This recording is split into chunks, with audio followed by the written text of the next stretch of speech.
Menu gagasan Indonesia Emas 2045 sudah tersaji rapih di depan meja makan kita, yang akhirnya ini memicu kita untuk membayangkan bagaimana nuansa perayaan 100 tahun kemerdekaan Indonesia dengan masyarakat berkemajuan, masyarakat berperadaban tinggi, masyarakat yang penuh dengan kemakmuran, keadilan begitu.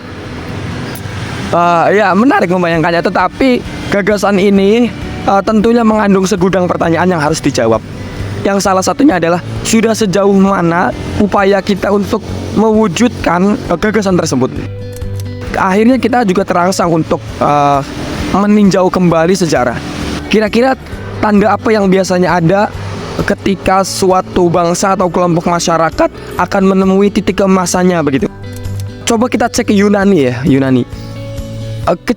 Ketika saya sebut Yunani, yang ada di kepala orang-orang mungkin ya negeri para dewa-dewi, kemudian filsuf peradaban maju 2500 tahun yang lalu, yang ya tahun tersebut sudah lahir demokrasi loh di Yunani. Itu mengerikan kan.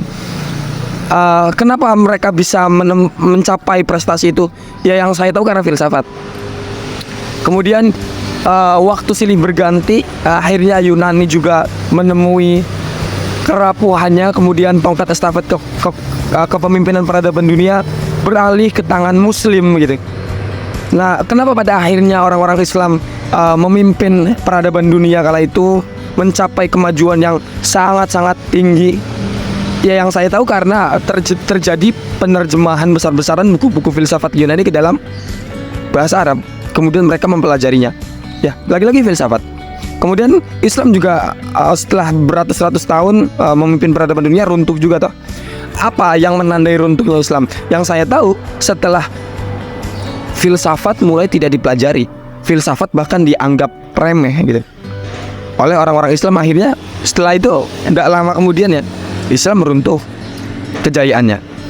Lalu disambut baik oleh orang-orang Eropa. Itu akhirnya Eropa memimpin tongkat estafet kepemimpinan peradaban dunia. Apa tandanya apa? Tandanya apa? Ya sebelum mereka menemui titik itu, yang saya tahu orang-orang Eropa mempelajari filsafat begitu antusias, bahkan ke orang-orang Islam ya.